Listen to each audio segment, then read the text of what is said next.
les membres des bureaux des deux chambres du Parlement, Monsieur le directeur des opérations de la Banque mondiale pour le Congo,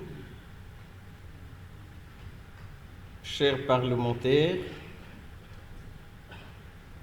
Madame la représentante de la Banque mondiale au Congo, Mesdames, Messieurs, c'est avec un immense plaisir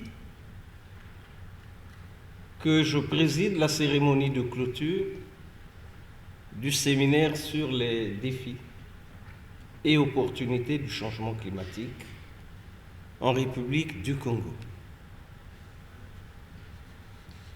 Je voudrais ici exprimer la grande satisfaction du Parlement congolais d'avoir accueilli cette rencontre qui s'inscrit pleinement dans l'agenda du sommet des 3 bassins d'écosystèmes de biodiversité et des forêts tropicales. Durant 2 heures,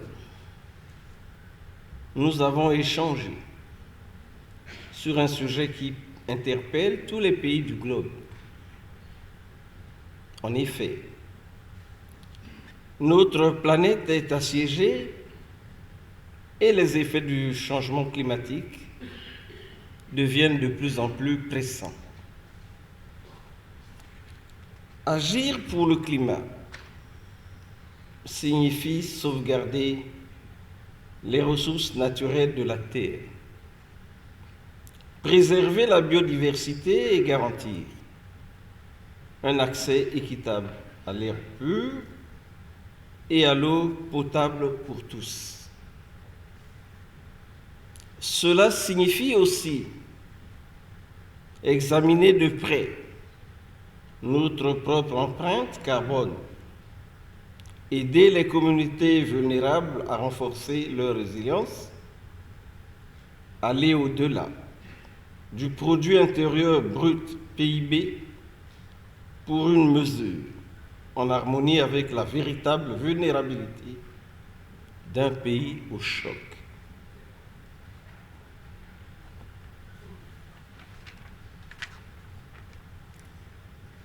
Chers collègues parlementaires, Madame la représentante de la Banque mondiale, Monsieur le directeur des opérations de la Banque mondiale pour le Congo, Mesdames, Messieurs,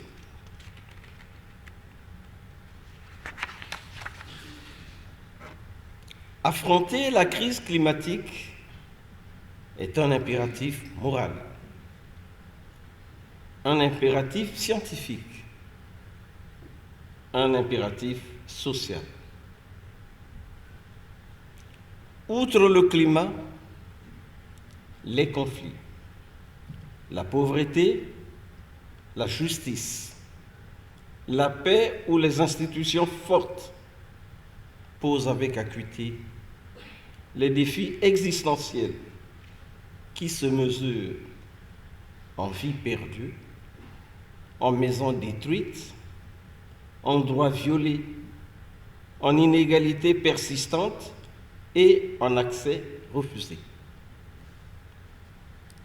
Tous ces défis nous placent devant l'exigence d'une mobilisation générale pour des actions efficaces et concertées, ce qui nous engage pleinement dans les préparatifs du sommet en vue, sommet de l'espoir.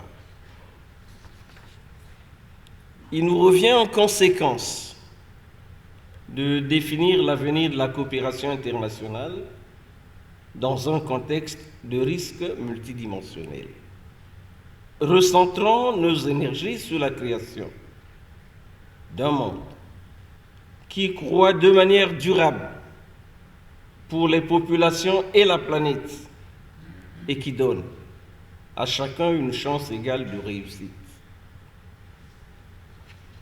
Tout au long du séminaire, les parlementaires ont suivi avec beaucoup d'attention les exposés des experts de la Banque mondiale,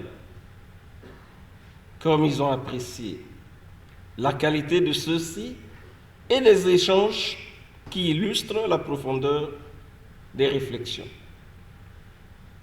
C'est l'occasion pour moi, au nom du Parlement congolais, de remercier et de féliciter les différents experts pour la clarté et pour la consistance de leur communication.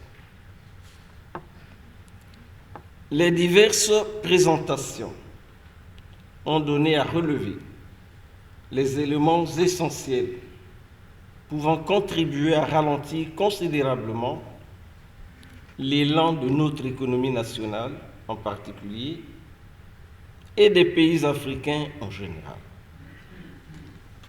Dès lors,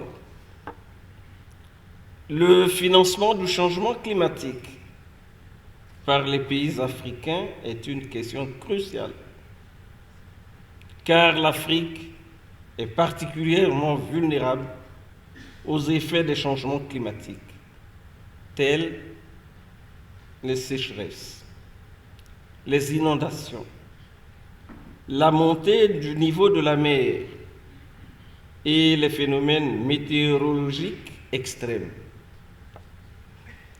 Confrontée à ces dures intempéries, l'Afrique devrait prendre le taureau par les cornes afin d'arrêter des mesures visant à atténuer les effets des changements climatiques. Si on peut saluer quelques initiatives prises en faveur du financement du changement climatique de l'Afrique, je cite, le Fonds vert pour le climat, le Fonds pour l'adaptation, l'initiative pour l'énergie solaire, les partenariats bi- et multilatéraux, les financements régionaux, j'en passe, la question du financement demeure un défi majeur qu'il convient absolument de relever. Dans cette perspective, les pays du Sud et ceux du Nord devraient œuvrer pour une transition réussie vers des économies résilientes et sobres en carbone afin de promouvoir l'économie verte dans une Afrique verte. Il s'agira en quelque sorte d'une humanisation plus affirmée de notre planète. Monsieur le directeur des opérations de la Banque mondiale pour le Congo, Madame la représentante de la Banque mondiale au Congo, très chers collègues parlementaires, Mesdames, Messieurs, il n'y a pas longtemps, lors du sommet africain sur le climat tenu à Nairobi, au Kenya en septembre 2023, les chefs d'État africains avaient démontré que les solutions africaines ne sont pas seulement appropriées pour les problèmes de l'Afrique, mais qu'elles sont nécessaires au bien-être mondial. Dans une position commune du continent sur la question climatique, les dirigeants africains ont, en plus d'avoir appelé aux pays riches pollueurs d'honorer leurs engagements, affirmé que pour libérer le potentiel de l'Afrique à une échelle susceptible de contribuer de manière générale à la décarbonisation de l'économie mondiale, il faudra une nette augmentation des financements.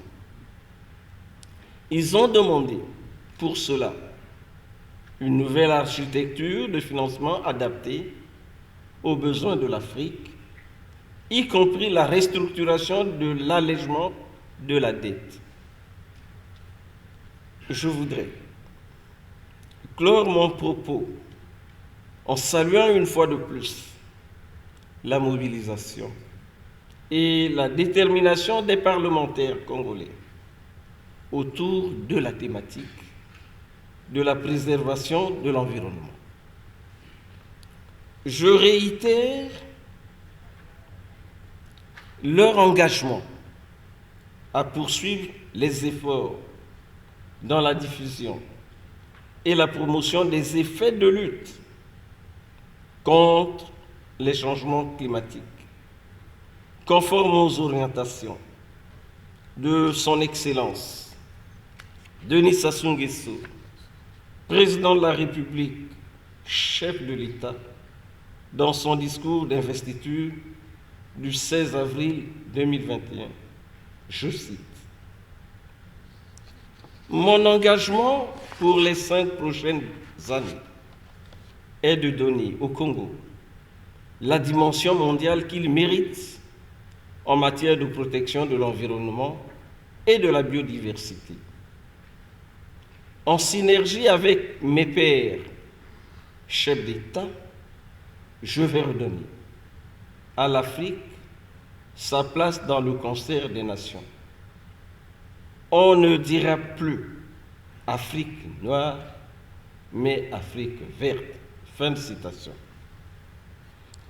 En souhaitant à tous les participants un bon retour dans leurs pays respectifs, je déclare clos le séminaire sur les défis et opportunités du changement climatique en République du Congo